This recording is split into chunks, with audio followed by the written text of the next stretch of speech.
السلام علیکم ورحمۃ اللہ وبرکاتہ. الحمد للہ رب العالمین والعاقبۃ للمتقین والصلاة والسلام علی سید الانبیاء والمرسلین نبینا محمد وعلی آلہ وصحبہ اجمعین. اما بعد فاعوذ باللہ من الشیطان الرجیم. بسم اللہ الرحمن الرحیم. رب اشرح لی صدری ویسر لی امری واحلل عقدۃ من لسانی یفقہوا قولی.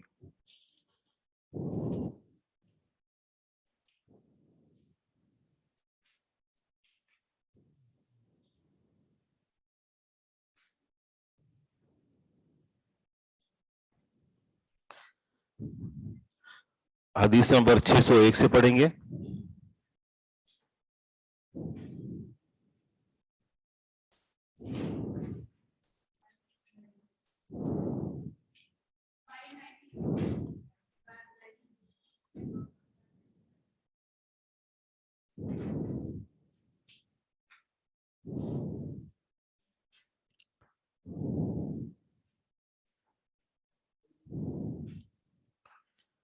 جو نافع سے روایت ہے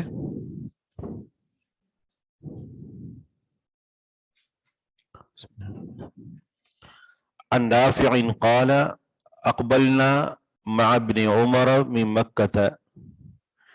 نافع رحمہ اللہ فرماتے ہیں اقبلنا مع ابن عمر، حدیث کا نمبر ہے 596.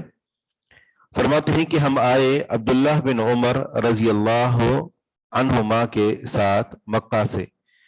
فلما کان تلک اللیلۃ سار بنا، پس جب وہ رات ہوئی، یعنی جب ہم چل پڑے اور اس کے بعد جو رات ہوئی، سار بنا تو وہ ہمارے ساتھ چلے، یعنی ہمارے ساتھ سفر کیا. حتی امسینا، یہاں تک کہ ہم نے شام کر لی، یعنی رات گزر چکی تھی، دوسرے دن صبح آغاز کیا تھا تو شام کر لی. فظننا انہ نسی الصلاۃ، ہمیں گمان ہوا کہ وہ نماز بھول گئے ہیں. فقلنا لہ الصلاۃ، ہم نے ان سے کہا نماز. فسکت وسار، تو وہ خاموش رہے اور چلتے رہے. حتی کاد الشفق ان یغیب، یہاں تک کہ قریب تھی سرخی کے غائب ہو جاتی. ثم نزل، پھر اترے. فصلی، پس انہوں نے نماز پڑھی. وغاب الشفق، اور سرخی غائب ہو چکی تھی، یعنی مغرب کی نماز پڑھی. فصلی العشاء، جب سرخی غائب ہو گئی تو عشاء کی نماز پڑھی. ثم اقبل علینا، پھر ہم پر متوجہ ہوئے. فقال، پس فرمایا ہاکذا کنا نصنع مع رسول اللہ صلی اللہ علیہ وسلم، اسی طرح ہم کیا کرتے تھے رسول اللہ صلی اللہ علیہ وسلم کے ساتھ. اذا، جب جد، جلدی ہوتا، بھی آپ علیہ الصلوۃ والسلام کے ساتھ السیر، چلنا، جب اہتمام ہوتا چلنے کا، جب جلدی ہوتا چلنا تو ہم اسی طرح کیا کرتے تھے. تو یہاں جو امام نسائی رحمہ اللہ نے باب قائم کیا ہے، اور وہ یہ ہے کہ الوقت الذی یجمع فیہ المسافر بین المغرب والعشاء، اس حدیث سے بھی جمع سواری کی ایک شکل جو ہے وہ انہوں نے پیش کی ہے. اس کے اوپر مزید یہ دلیل عبداللہ بن عمر رضی اللہ عنہ کا عمل پیش کیا ہے کہ انہوں نے مغرب کو مؤخر کیا یہاں تک کہ سرخی غائب ہونے کی قریب آ گئی، اور اس کے بعد انہوں نے عشاء کی نماز پڑھی. اگلی حدیث 597. عن کثیر بن قاروند قال سألنا سالم بن عبد اللہ عن الصلاة فی السفر. کثیر بن قاربندہ رحمہ اللہ فرماتے ہیں کہ ہم نے سالم بن عبداللہ بن عمر سے سوال کیا عن الصلاۃ فی السفر، سفر میں نماز کے بارے میں. یہ عبداللہ بن عمر رضی اللہ عنہ کے بیٹے سالم سے سوال کیا. فقلنا، ہم نے کہا، اکان عبد اللہ یجمع بین شیء من الصلوات فی السفر، ہم نے کہا کیا عبداللہ بن عمر رضی اللہ عنہما نمازوں میں سے کچھ نمازوں کے درمیان سفر میں جمع کیا کرتے تھے؟ فقال، تو انہوں نے فرمایا کہ لا، نہیں، الا بجمعین، مگر مزدلفہ میں، مگر مزدلفہ. یہ لفظ آگے بھی آئے گا، اور اس لفظ کو مزدلفہ اس لیے کہا جاتا ہے، ایک قول یہ ہے کہ یہ ازدلفہ اور اس کا جو مادہ ہے اس کا معنی ہوتا ہے قریب ہونا، ٹھیک ہے نا، اس کا معنی ہوتا ہے قریب ہونا. اور چونکہ یہاں جو لوگ قیام کرتے ہیں وہ اللہ سبحانہ و تعالیٰ کے قریب ہوتے ہیں، تو اس وجہ سے اس کو مزدلفہ کہا جاتا ہے. اور جمع کیوں کہا جاتا ہے؟ کیونکہ یہاں دو نمازیں جمع ہوتی ہیں. اور دوسرا قول یہ ہے کہ اس کو مزدلفہ اس لیے کہا جاتا ہے کہ اس کا معنی ہوتا ہے قریب ہونا. اور جب آدم علیہ السلام کو دنیا کے اندر اتارا گیا تھا تو میدان عرفہ میں انہوں نے اپنی بیوی حوا کو پہچان لیا تھا، اور اسی سے لفظ عرفہ، اور یہاں پر آ کر دونوں یہ یعنی ان کے قریب آئے تھے، تو اس وجہ سے اس کا نام مزدلفہ رکھا گیا.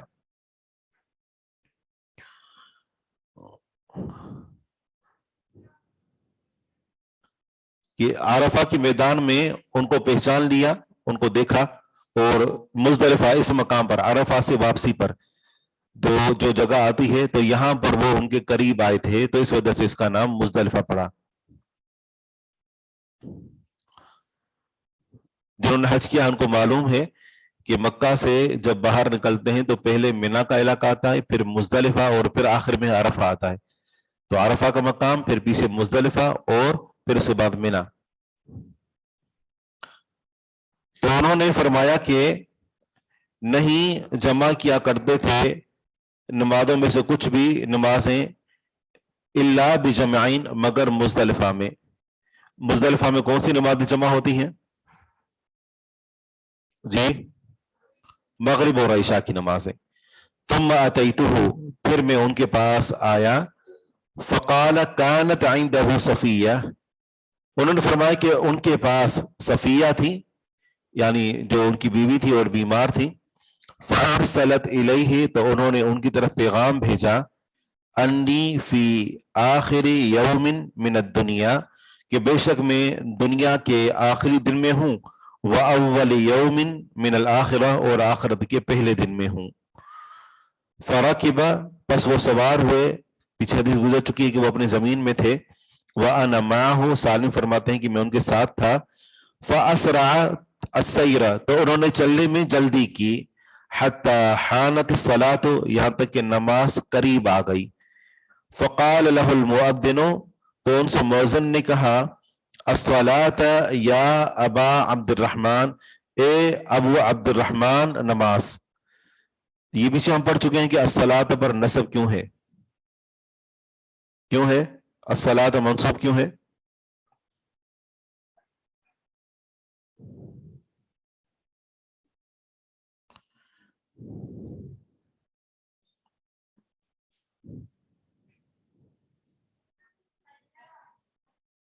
جی، منصوبات میں سے ہے، ٹھیک ہے، اور منصوبات 12 ہیں، کوئی نہ کوئی تو ہوگا. جی، یہ مفعول ہے اور اس کا فعل محذوف ہے، اور وہ یہ ہے کہ اسرع الصلاۃ یا صلی الصلاۃ.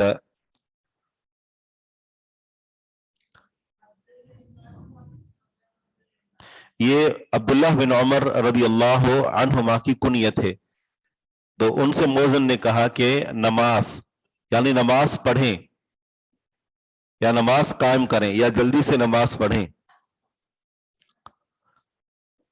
اچھا، تو انہوں نے مؤذن کو کیا جواب دیا؟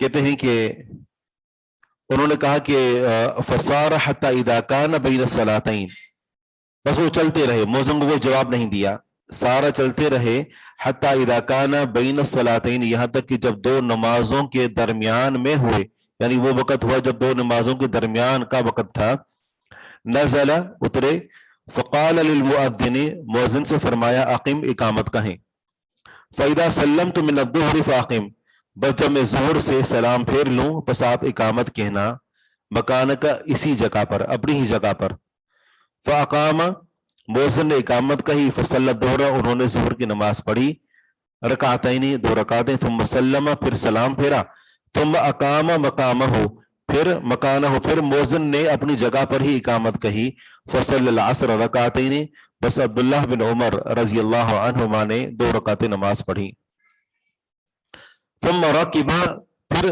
سوار ہوئے، فاسرع السیر، چلنے میں جلدی کی، حتی غابت الشمس، یہاں تک کہ سورج غروب ہو گیا، فقال له المؤذن الصلاۃ یا ابا عبد الرحمن، تو ان سے مؤذن نے کہا کہ نماز اے ابو عبد الرحمن، تو ابو عبد الرحمن عبداللہ بن عمر رضی اللہ عنہ نے فرمایا کفعلک الاول، تمہارے پہلے کام کی طرح، یعنی جس طریقے سے تم نے پہلے کیا تھا اسی طرح، یعنی اسی طرح ہم نماز پڑھیں گے، فسارا، بس وہ چلتے رہے، حتی، یہاں تک کہ اذا اشتبکت النجوم، جب ستارے آپس میں مل گئے، یہ کنایا ہے کہ اچھا خاصا اندھیرا ہو چکا تھا اور سرخی غروب ہونے کی قریب تھی، نزلت، اترے، اشتبکہ، اسی سے لفظ شبکہ بین الاصابع، انگلیوں کو آپس میں ملانا، اس کو تشبیہ کہتے ہیں، یہاں تک کہ جب آپس میں ستارے مل گئے، آپس میں ستارے کب ملتے ہیں کہ جب اندھیرا چھا جاتا ہے اور نکل آتے ہیں تو آپس میں وہ گڑمڑ نظر آتے ہیں،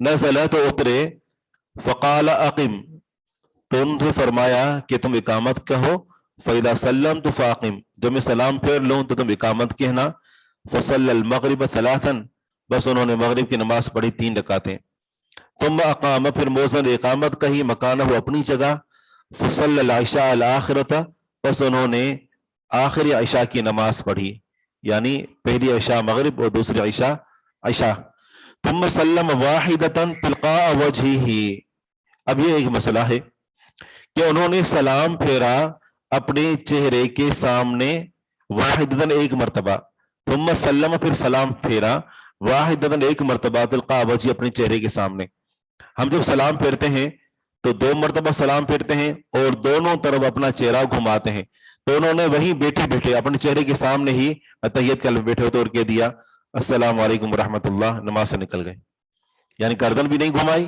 اور 2 مرتبہ سلام بھی نہیں کیا،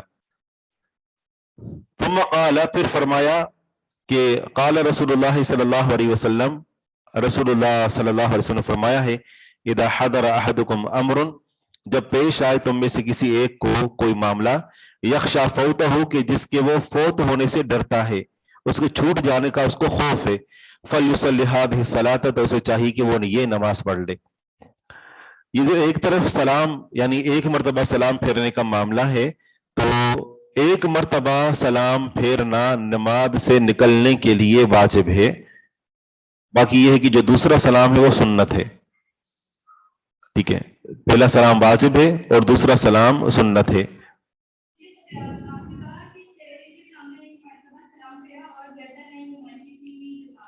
جی جی ہاں بالکل، یہی جمہور علماء کا مذہب ہے، اگرچہ کچھ نے تو یہاں کہا ہے کہ اتنا کافی ہے، ایک مرتبہ سلام پھیرے تو کافی ہے، لیکن جمہور علماء نے لکھا ہے، یعنی علماء کے اکثر فقہا ہے، انہوں نے لکھا ہے کہ یہ اگرچہ جائز ہے لیکن آپ علیہ الصلوۃ والسلام سے اس طریقے سے وارد نہیں ہوا کہ آپ نے جو یعنی ایک مرتبہ سلام پھیرنے پر اکتفا کیا ہو، ہاں اگر کوئی بندہ ایک مرتبہ سلام پھیرنے پر اکتفا کرے تو اس کی نماز ہو جائے گی، لیکن آپ علیہ الصلوۃ والسلام کا معمول 2 سلام پھیرنے کا تھا، تو یہ ہے کہ پہلی مرتبہ سلام پھیرنا واجب ہے اور دوسرا جو ہے وہ سنت ہے۔ الحال التي یجمع فیہا بین الصلاتین، تو پچھلی حدیث سے معلوم ہوا کہ مغرب اور عشاء کو اور اس طرح ظہر اور عصر کو دونوں نمازوں کو کیسے جمع کرنا ہے۔ حان کا معنی ہوتا ہے قریب آنا، حانت واحد مونث غائب کا صیغہ ہے، انہوں نے سلام کیسے کیا, سلام کیسے پھیرا؟ اپنی ہی جگہ پر وہ بیٹھے ہوئے تھے, اپنی ہی جگہ پر ان کی گردن تھی جیسے اتحیات میں ہوتی ہے, تو گردن کو ادھر ادھر نہیں گھمایا, تلقاء وجہ اپنے چہرے کے سامنے ہی بیٹھے ہوئے تھے, جیسے اتحیات پڑھا, درود پڑھا, وہی بیٹھے بیٹھے بلند آواز سے کہہ دیا السلام علیکم ورحمۃ اللہ. تو اس کے بعد انہوں نے سلام پھیر کر اور نماز سے باہر نکل آئے, ایک ہی مرتبہ سلام پھیرا. تو پہلی مرتبہ سلام پھیرنا واجب ہے اور دوسری مرتبہ سنت مستحبہ ہے, سنت مستحبہ. جی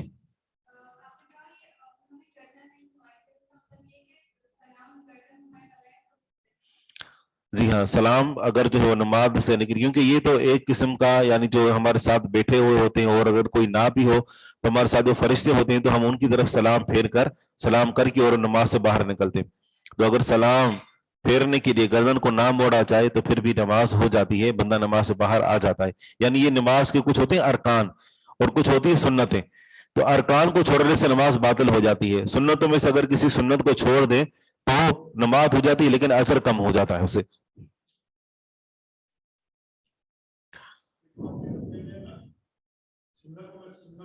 جی ہاں, آپ علیہ الصلوۃ والسلام نے ہمیشہ اس کے اوپر عمل کیا. بالکل. حدیث نمبر ہے 598. الحال التي یجمع فیها بین الصلاتین, وہ حال کہ جس میں دو نمازوں کے درمیان جمع کیا جائے گا, وہ حالت کہ جس حالت میں اگر انسان ہو تو دو نمازوں کو جمع کر سکتا ہے. عن ابن عمر رضی اللہ عنہما ان رسول اللہ صلی اللہ علیہ وسلم کان اذا جد به السیر جمع بین المغرب والعشاء. ترجمہ پیچھے گزر چکا. عن ابن عمر رضی اللہ عنہما قال کان رسول اللہ صلی اللہ علیہ وسلم اذا جد به السیر او حزبه امر. اذا جد به السیر, جب جلدی ہوتا آپ کو چلنا, جب اہتمام ہوتا چلنے کا, او حزبہ امر, یا آپ علیہ الصلوۃ والسلام کو روک دیتا کوئی معاملہ, او حزبہ یا روک دیتا امر کوئی معاملہ, جمع بین المغرب والعشاء, تو مغرب اور عشاء کے درمیان جمع کر دیتے. کوئی بھی رکاوٹ آ جاتی تو مغرب اور عشاء کے درمیان جمع کیا کرتے تھے, جیسے بارش کی رکاوٹ ہو گئی, خوف کی, بیماری کی, یا کوئی بھی اور.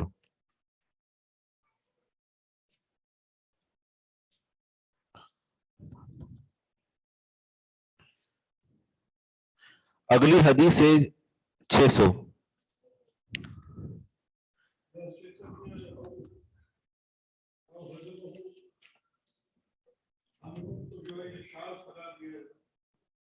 جی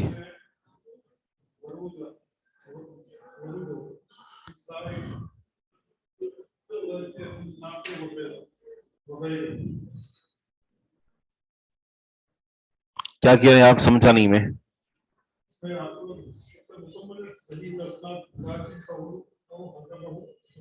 نہیں, میرے پاس نہیں لکھا ہوا.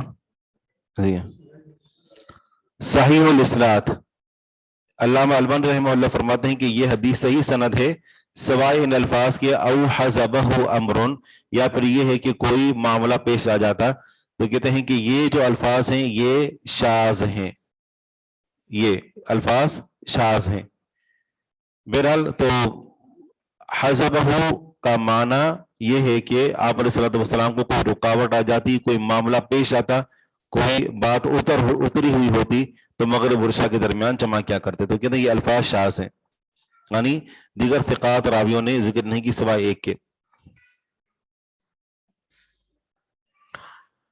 اگلی حدیث سے عن سالم عن ابیہ قال رأیت النبی صلی اللہ علیہ وسلم اذا جد به السیر جمع بین المغرب والعشاء, جب جلدی ہوتی چلنے کی تو مغرب اور عشاء کو جمع کیا کرتے.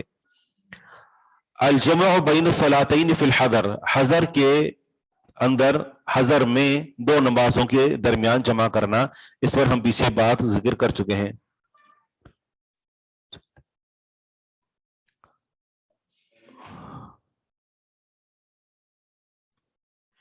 اب یہاں پر جو آپ کا سوال ہے, شاید حبیبہ نام ہے, تو آپ اس مسئلے سے یہ حدیث پڑھ کر اور آپ کو مسئلہ معلوم ہو جائے گا کہ الجمع بین الصلاتین فی الحضر، کہ حضر میں جب انسان اقامت پذیر ہو، اپنے گھر کے اندر رہ رہا ہو، تو اس کے دوران بھی دو نمازوں کو جمع کرنا جائز ہے۔ عن ابن عباس رضی اللہ عنہما قال صلی رسول اللہ صلی اللہ علیہ وسلم الظہر والعصر جميعا والمغرب والعشاء جميعا من غیر خوف ولا سفر۔ ابن عباس رضی اللہ عنہما فرماتے ہیں کہ رسول اللہ صلی اللہ علیہ وسلم نے ظہر اور عصر کی نماز اکٹھے پڑھی اور مغرب اور عشاء کی اکٹھے پڑھی بغیر خوف کے اور بغیر سفر کے۔ عام طور پر جو نمازوں کو جمع کیا جاتا ہے اس کے پیچھے کچھ اسباب ہوتے ہیں، جیسے خوف ہو، سفر ہو، یا بارش ہو، یا بیماری ہو۔ ان چار اسباب کی بنا پر نمازوں کو جمع کیا جاتا ہے، اور ان میں اتفاق ہے کہ جمع کرنے میں کوئی حرج کی بات نہیں ہے۔ اگر کوئی انسان دو نمازوں کو جمع کرے، چاہے وہ کسی بھی صورت میں ہو، یعنی خوف ہو یا پھر سفر میں ہو، یا حضر میں ہے لیکن بارش ہو گئی ہے، یا حضر میں ہے لیکن بندہ بیمار ہے، تو دو نمازوں کو جمع کرنا چاہے تو دو نمازوں کو جمع کر سکتا ہے۔ لیکن اس حدیث سے پتہ چلتا ہے کہ آپ علیہ الصلوۃ والسلام نے بغیر کسی سبب کے بھی نمازوں کو جمع کیا، امت کو یہ تعلیم دینے کے لیے کہ اگر کوئی ایسا معاملہ پیش آ جائے جو ان چار معاملات سے ہٹ کر ہے، اور اس میں اگر کسی انسان کو نماز کو جمع کرنے کی ضرورت پیش آئے تو وہ جمع کر سکتا ہے۔ جس سے ہم نے ایک مثال دی تھی کہ ایک طبیب ہے، ڈاکٹر ہے، تو وہ کسی کا آپریشن کر رہا ہے، اور اگر نماز کا وقت نکلتا ہوا جا رہا ہے، اگر وہ نماز پڑھنے کے لیے جائے تو اس بیمار کی جان جانے کا خطرہ ہے، تو اسی صورت میں وہ نماز کو مؤخر کرے حتیٰ کہ دو نمازوں کو جمع کر کے اور اکٹھے پڑھے گا۔ اگرچہ یہ اس کی کوئی رسمی صراحت نہیں ہے، لیکن حدیث کے اندر جو رخصت موجود ہے اس سے پتہ چلتا ہے کہ اگر کوئی ایسی صورتحال پیش آئے کہ کبھی کبھار بندے کو ایسا کرنا پڑ جائے، معمول نہ ہو، تو اس کی گنجائش نکل سکتی ہے۔ شیخ ایک سوال ہے، اگر کوئی اس کا معمول بنا دے اور ہر وقت وہ جمع کر کے نماز پڑھ رہے ہوں، کیونکہ وہ ایسی حدیث کو کوٹ کرتے ہیں کہ رسول اللہ صلی اللہ علیہ وسلم بغیر کسی وجہ سے جمع کرتے تھے نماز، تو اس کا کیا ہوگا؟ جمع کرتے تھے نہیں، جمع کیا تھا، سوری، ٹھیک ہے نا، ان دونوں کے درمیان فرق ہے۔ نہیں، آپ کی بات اپنی جگہ صحیح ہے۔ فرق کیا ہے کہ جمع کرتے تھے تو مطلب مسلسل جاری تھا، اور جمع کیا تھا مطلب ایک مرتبہ۔ لیکن اگر کوئی ایک مرتبہ اور وہ بھی کسی سبب کی بنا پر یا بغیر سبب کے بھی جمع کر دیتا ہے تو اس کے اندر انشاءاللہ کوئی حرج کی بات نہیں ہوگی، لیکن اس کو معمول بن لینا بغیر کسی وجہ کے تو یہ کام مخالف یہ سنت ہے، سنت کے خلاف ہے، اور وقت کو اس کے نماز کو اس کے وقت سے نکالنا ہے۔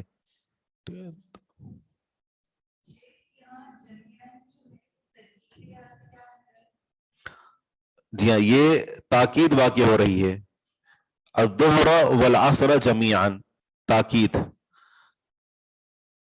اور تاکید مطلب یہ جس طریقے سے ایک صفت ہے، جیسے کلا، کلتا، کلن، اجمع، اقتا، ابتا، ابسا، یہ سارے جملے تاکید کے لیے استعمال ہوتے ہیں، تو یہ بھی تاکید کے لیے استعمال ہوا ہے، لیکن یہاں پر صفت کے حکم میں ہے۔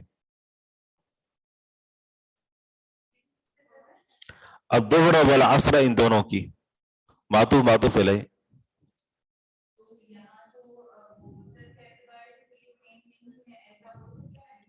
کسے؟ جی ہاں، تو یہ ہم نے ذکر کیا کہ یہ اصل میں تاکید کے لیے لفظ استعمال ہوا ہے، اور اس میں مطابقت کا ہونا ضروری نہیں ہے۔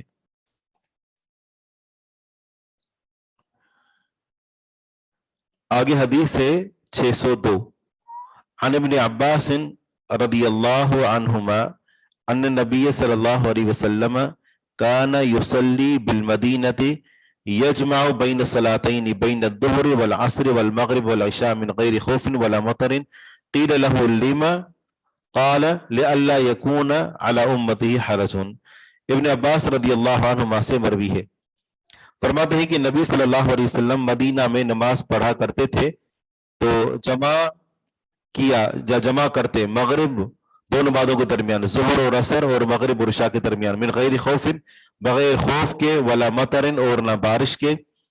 قیل له لما، ابن عباس رضی اللہ سے پوچھا گیا کہ کیوں؟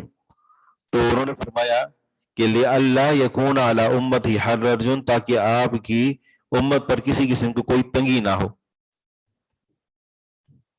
تو بات یہ ہے کہ نماز کو اس کے اول وقت پڑھنا ضروری ہے، لیکن اگر کوئی ایسی صورت آ جاتی ہے جو ان تمام صورتوں کے علاوہ ہو اور بندے کو نماز جمع کرنی پڑ جائے، تو آپ علیہ الصلوۃ والسلام نے ان تمام اسباب کے نہ ہونے کے باوجود ہی نمازوں کو جمع کر کے امت کو بتایا کہ اگر کسی ایسے سبب کی بنا پر کہ جن کا سبب احادیث میں ذکر نہیں ہے، اگر کوئی سے سبب پیش آ جائے تو اس موقع پر نمازیں جمع کریں تو نمازیں جمع کر سکتے ہیں. لیکن ظاہری بات ہے کسی سبب کی پیش آنے پر، ایسے نہیں کہ شوقیہ بندہ مغرب کی نماز پڑھنے کے لیے گیا تو کہا چلو عشاء بھی ساتھ پڑھ لیتے ہیں بغیر کسی وجہ کے سبب کے. ہاں جو ان کا معمول ہے صحیح 4 پڑھ گئے، وہ تو ان کے ظہرین اور مغربین ہوتی ہیں نا. اچھا پانچوں نماز ایک ہی وقت میں. اچھا بوری صحیح.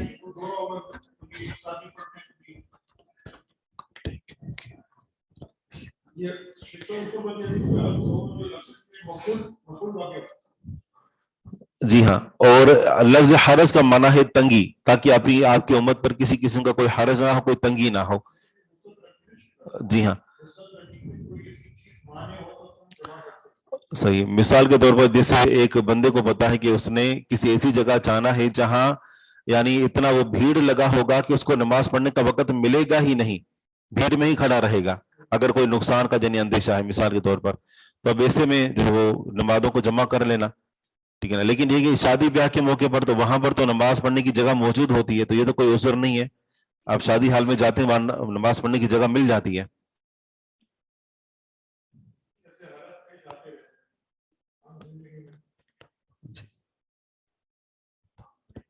مطرین مانا ہے بارش، لے اللہ تاکہ نہ ہو، لے اللہ یکون تاکہ نہ ہو، لے تاکہ، ال یہ کہ، لا نہ، وہ سارا معنی جو ملا کر پڑھیں گے لے اللہ یکون تاکہ نہ ہو، علی امتی حرجن آپ کی امت پر کوئی تنگی.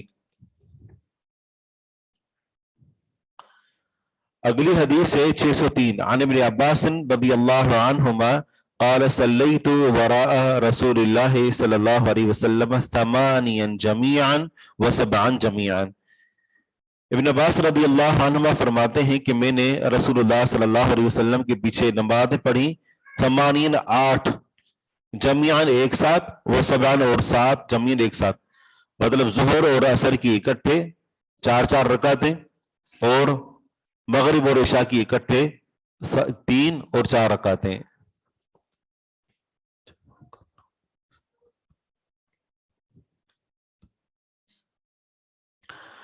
الجمع بین الظہر والعصر بعرفۃ. جی کس کا؟ بارش کا مقدار کا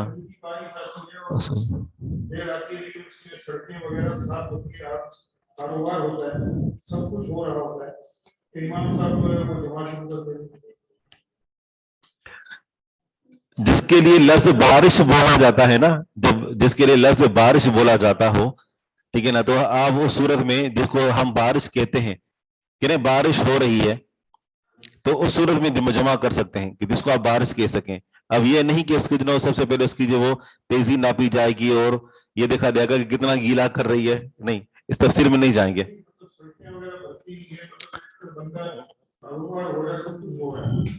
اب اس سے کوئی فرق نہیں پڑتا، بھلے امام بھلے مسجد کے اندر رہتا ہو، سارے بچے بھی مسجد کے اندر رہتے ہیں، لیکن شرعی طرف سے اجازت ہے نا، تو اس کا ہم فائدہ اٹھانا چاہیں تو فائدہ اٹھا سکتے ہیں، اس کوئی حد بندی نہیں ہے. ایک یہ کہ بالکل معمولی جسے ہم بوندا باندی کہتے ہیں، ایک پھوار پڑ رہی ہے جس کو ہم بارش نہیں کہتے، تو اس صورت میں ظاہری بات جمع نہیں کریں گے. لیکن اگر بارش جو ہم بارش کہہ سکیں، ٹھیک ہے نا، جو انسان کے لیے مشقت کا سبب بن سکتی ہو، مشقت کا سبب بن سکتی ہو.